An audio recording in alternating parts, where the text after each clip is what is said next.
लें तो it is lot more easier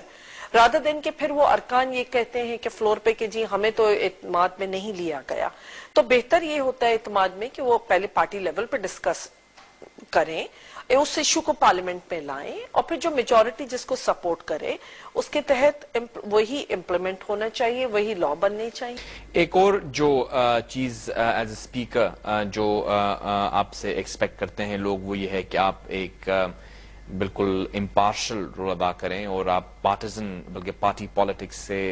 बालातर हो जाते हैं इस ओहदे पर आके। आप एक बड़ी स्ट्रॉन्ग एसोसिएशन है पाकिस्तान पीपल्स पार्टी से, आपके हस्बैंड जो हैं वो होम मिनिस्टर सिंध भी हैं और आपकी फैमिली खुद सियासत में है, तो किस तरह से ये चैलेंज आप एक्सेप्ट कर रही हैं और how do you manage to remain independent, to remain neutral जब आपकी इतनी स्ट्रॉन्ग एसोसिएशन हुई हो इस पार्टी किसी पार्टी के साथ? जी यकीनन जिस वक्त मुझे कहा गया स्पीकरशिप के लिए तो मेरे लिए ये एक बहुत बड़ा वो था, क्योंकि एक पार्टी से एफिलिएशन के साथ, और मैं यही सोचती थी कि किस तरीके से मैं उससे ऊपर होके करूंगी। लेकिन अल्हम्दुलिल्लाह कि जब मैंने वो काला कोट पहना और मैं उस कुर्सी पे जाके बैठी तो जिस तरह मैंने सेशन रन किया वो भी दुनिया के सामने है कि वो देख सकते हैं कि किस तरह लीडर ऑफ अपोजिशन को मैंने नॉमिनेट किया या डिक्लेयर किया, क्योंकि मेरे लिए बहुत आसान था उस वक्त कि मैं वो ट्रैवल कर रही थी कि मैं वो ना डिक्लेयर करती। चौधरी परवेज इलाही पे यकीनन रिजर्वेशंस होंगी लेकिन मैं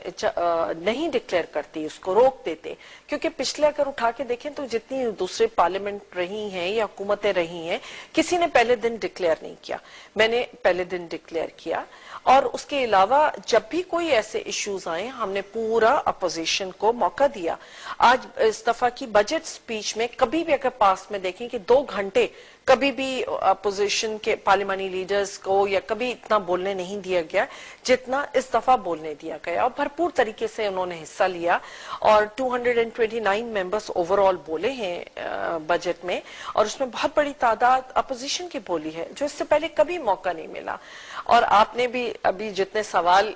किए उसमें यकीनन आप एक चाहते होंगे कि मैं कोई वो दूं, लेकिन कोई यही चीज है कि जो फर्क आ जाता है कि आप जब इस चेयर पे आ जाएं तो चाहे अपोजिशन में बैठ के आपके कुछ ख्यालात हों, लेकिन आज मुझे उन सारी चीजों को नजर में रखना है and I have to be non partisan and I have to see कि सब अरकान जो वहां पे जो मेजॉरिटी फैसला करेगी I have to go by that. मेरे सवालात का मकसद आपको पार्टी पॉलिटिक्स में ड्रैग करना नहीं था, महज अंडरस्टैंडिंग डेवलप करना था उन तमाम अमूर में। जैसे आपने कहा कि जमहूरियत हमारे मुल्क में बहुत मुश्किलों से आई है, बहुत स्टम्बलिंग ब्लॉक्स जो हैं वो रास्ते में रहे हैं इस 60 साल की तारीख में, तो न सिर्फ आपके लिए, न सिर्फ हमारे लिए, न सिर्फ देखने वालों के लिए, सबके लिए एक जर्नी है towards that dream which is of a democratic Pakistan इंशाल्लाह, जो हमारे फोर फादर्स ने देखा था। कायद आजम मोहम्मद अली जिन्ना ने जब ये मुल्क हमें दिया या उन्होंने इसकी अंदर एक रोल प्ले किया तो उनका मकसद एक जमहूरी पाकिस्तान था, न कि एक ऐसा पाकिस्तान जहां आमरीत हुआ करती हो। मेरा आखिरी सवाल आपसे ये होगा कि जिस तरह से हम देख रहे हैं हुकूमत के रोल के बारे में हमने बात की, आपके रोल के बारे में बात की, अपोजिशन की जो कारकर्दगी रही है इस हाउस में, गो कि अभी कम वक्त हुआ है, वही कहते हैं कि हमने एक बहुत ही कंस्ट्रक्टिव अपोजिशन का रोल अदा किया है, हमने बहस प्राय बहस नहीं की, फाड़ की चीजों को फेंका नहीं है, अनरूली नहीं किया हाउस को, और अपोजिशन का एक कंस्ट्रक्टिव क्रिटिसिज्म जो है, जो उनका हक है, वो उन्होंने किया है। किस तरह से आप देख रही हैं अपोजिशन के रोल को इस ऐवान में? मैं अपोजिशन से पहले ये, क्योंकि आपने कायदे आजम की बात की, तो कायदे आजम अगर उनकी देखें कि उस वक्त जो फियर्स थे उन्होंने बार बार, उनको यही खौफ शायद थे या उन्होंने बार बार अपनी स्पीचेस में ये बातें कही हैं कि what should be the role of army and what should be the role of के जो भी एग्जीक्यूटिव हैं और ये सब चीजें, और वो हमारे 1973 के कॉन्स्टिट्यूशन में भी बिल्कुल क्लियर है। आपने अपोजिशन की बात की, एक बड़ा मुस्बत उनका रोल रहा और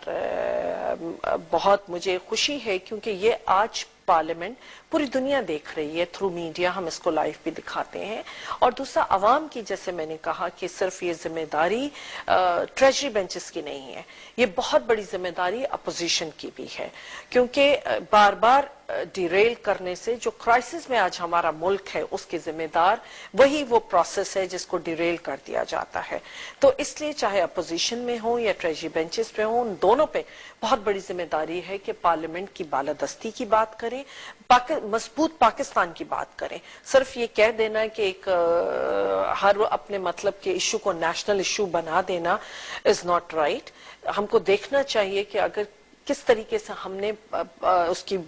جڑوں کو کمزور کیا ہے. ہمیں جمہوریت کی جڑوں کو مضبوط کرنا ہے اور جس کے لیے اپوزیشن کا ایک بہت بڑا کردار ہوتا ہے. اور اس دفعہ بیسک کارنر سٹون جو ہے وہ ایک مضبوط پارلیمان ہے